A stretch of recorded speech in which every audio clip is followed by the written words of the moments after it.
안녕하세요, 여러분. 성공합시다. 우리가 삶의 어떤 질서를 바로잡고 정확한 방향과 목적을 가지고 살고 싶잖아요. 하나님께서 정말 무섭게 우리에게 경고하시며 그렇게 살아라고 말씀하시는데요. 오늘 본문의 경고를 읽으면 아마 무서워서라도 말씀대로 살고 싶어질 거예요.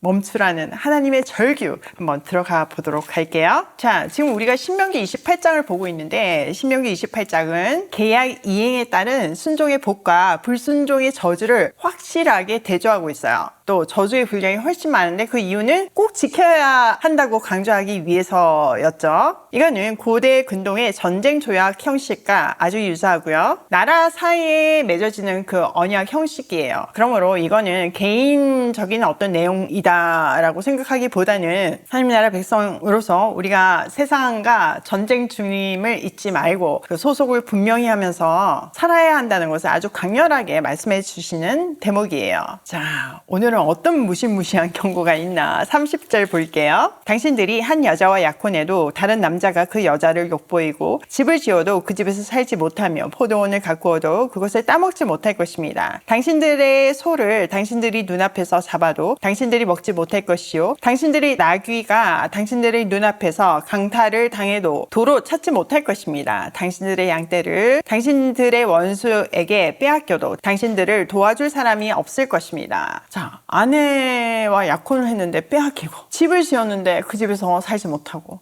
애써 심은 포도나무의 가시를 따먹지 못하고 올리브 나무도 마찬가지고 나귀와 양떼와 소 눈앞에서 강탈을 당하는데도 찾지 못한대요. 진짜 뭐 상상할 수도 없는 끔찍한 상황이잖아요. 당시에 소와 나귀 이런 거를 빼앗긴다는 거는요, 최악의 억압을 상징했어요. 그러니까 최악의 수단으로 그들의 생계인 그들 가정의 어떤 중요한 소와 나귀를 이렇게 빼앗음으로 내가 너희를 억압하고 있다. 이거를 얘기해주는 진짜 억압이 최고조에 달한 삶을 지금 표현하고 있는 거죠. 이 말씀이 뭘 얘기해 줄까요? 네, 인생의 가장 기본적인 성취, 결혼, 내 집, 농사, 결실조차도 말씀에서 벗어나면 남에게 다 빼앗긴다. 그럼 공허한 삶을 살게 된다는 경고를 하고 있는 거죠. 자, 32절. 당신들은 자녀들을 다른 민족에게 빼앗기고 눈이 빠지도록 그들을 기다리다 지칠 것이며 손에 힘이 하나도 없을 것입니다. 상상도 안 되잖아요. 자녀마저 빼앗기는데 정말 아무리 눈이 빠지도록 기다려도 다시 돌아오지 않는데요. 손에 힘이 하나도 없을 것이래요. 이거는 무기력의 최고조를 표현하고 있어요. 가장 소중한 가족조차 지킬 수 없는 처지가 되는 것. 불순종이 가져오는 그 결과가 얼마나 무서운 것인지를 딱 증명해주고 있는 거죠. 자, 33절. 당신들의 땅에서 거둔 곡식과 당신들의 노력으로 얻은 모든 것을 당신들이 알지 못하는 백성이 다 먹을 것입니다. 당신들은 사는 날 동안 압제를 받으며 짓밟히기는 할 것입니다. 당신들은 당신들의 눈으로 보는 일 때문에 미치고 말 것입니다. 주님께서는 당신들의 무릎과 발에 당신들이 고칠 수 없는 악성 종기가 나게 하셔서 발바닥으로부터 머리 꼭대기까지 번지게 하실 것입니다. 농사, 사업, 여러 가지 수고가 결국 남 좋은 일을 시키고 정작 수고한 자기는 학대와 압제를 당하게 된대요. 그래서 지금 눈앞에 펼쳐지는 그 일 때문에 정말 미치고 말 것이래요. 너무 표현이 리얼하지 않나요? 진짜 미칠 지경인 거죠. 이 정도 되면 얼마나 처참한 상황인지 확 느껴지죠. 결국 말씀대로 살지 않으면 자존감, 재정 모든 것이 파탄나는, 가족 관계까지 파탄이 나는 끔찍한 상태가 될 거래요. 거기에다가 육체적인 고통까지 더해지죠. 머리끝부터 발끝까지 고칠 수 없는 종기가 나게 해서 온몸이 병들어서 이제 일상생활조차 힘들어질 거라고 말씀하세요. 자, 이 끔찍한 상황을 어떻게 하면 생긴다고요? 네, 맞아요. 말씀대로 살지 않으면요, 내가 내 인생의 주인이 되어 내 멋대로 살아가면 그냥 나타나는 증상이에요. 우리가 말씀대로 살아가면 복이 막 쫓아오잖아요. 뭔가 하나님이 주시지 않아도 우리는 그 말씀대로 살게끔 지음을 받은 사람이기 때문에 그렇게 살아가면 행복할 수밖에 없어요. 우리가 상상할 수 있는 온갖 복이 쏟아지는 인생을 살게 되는 거예요. 그런데 반대로 말씀대로 살지 않으면 그냥 반대 상황이 벌어지는 거예요. 신체적, 정신적인 것까지 파괴가 되는 극단적인 상황을 보여주고 있어요. 자, 36절. 주님께서는 당신들을 다른 민족에게 넘기실 것이니 당신들이 받들어 세운 왕과 함께 당신들도 모르고 당신들 조상도 알지 못하던 민족에게로 끌어가실 것이며 당신들은 거기에서 나무와 돌로 만든 다른 신들을 섬길 것입니다. 당신들은 주님께서 당신들을 끌어가신 곳의 모든 백성 가운데서 놀램과 속담과 조롱거리가 될 것입니다. 개인뿐만 아니라 나라 자체가 멸망을 한대요. 각 개인이 다 망하면 나라가 망하는 거죠. 그래서 지도자하고 백성들이 다 포로로 끌려간대요. 그 다음 하나님을 떠난 이스라엘 백성이 낯선 땅에 사는 거는 이교 문화에 휩쓸려서 우상숭배를 한다는 거죠. 정말 가장 비극적인 전환이죠. 사람은요 완전하지 못하잖아요. 두려움이 있어요. 그래서 우리나라 문화나 세계사를 보면 두려움 때문에 종교를 만들어내고 그 종교에 심취하죠. 뭔가 부조 이런 거를 복채 이런 걸 내모로 해서 신을 달래가지고 내가 원하는 거를 얻고 보호하려고 하는 본능이 있어요.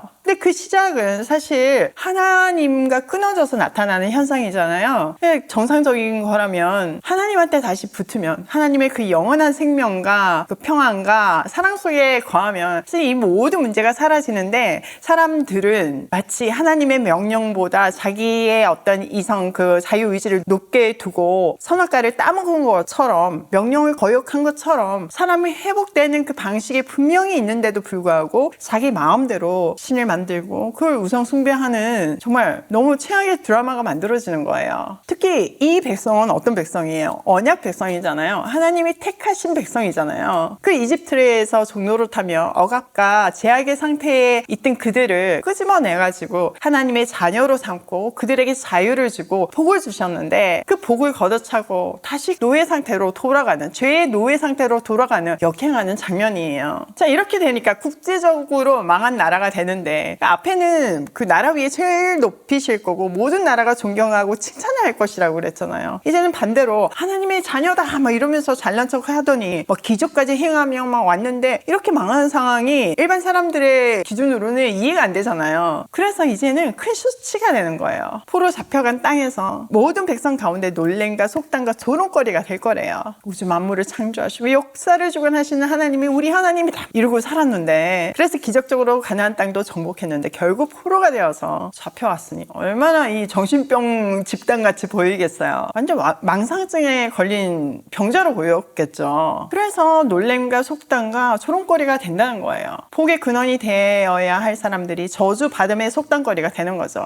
이게 실제 역사 속에 임했잖아요. 이스라엘은 남북으로 갈라졌고 하나님 말씀을 거역하고 우상 숭배를 먼저 한 북방 이스라엘이 먼저 아수르에게 망했고 또 남방 유다도 바벨론에 망하고 포로 잡혀갔잖아요. 그 망하고 포로 잡힌 내용이 담겨있는 예레미야서나 에스겔서에 보면 그 와중에도 정신을 못 차리고 그 정도 회초리를 맞았으면 다시 하나님께로 돌아와야 되잖아요. 근데 정신을 못 차리고 우상숭배를 하잖아요. 어쩜 그럴 수 있나 싶지만요. 사실 이게 지금 우리나라의 현실이에요. 정말 유례 없는 부흥을 했어요. 경제적인 부흥도 했지만 영적인 부흥도 엄청났잖아요. 어떻게 이 조그만 나라에서 인구 대비 가장 많은 선교사들을 보냈고 어떻게 그렇게 뜨거운 영성을 가지고 또 우리만 보더라도 이 매일 아침 이렇게 말씀을 묵상하잖아요. 제가 한국 처음 왔을 때 새벽 기도를 가고 진짜 너무 놀랐어요. 어쩜 그렇게 많은 사람들이 앉을 틈도 없이 그렇게 빽빽하게 모여드는지 진짜 신기하더라고요. 물론 여전히 그렇게 하나님한테 붙들린 사람들이 있지만 반면 말씀을 떠난 사람들이 있잖아요.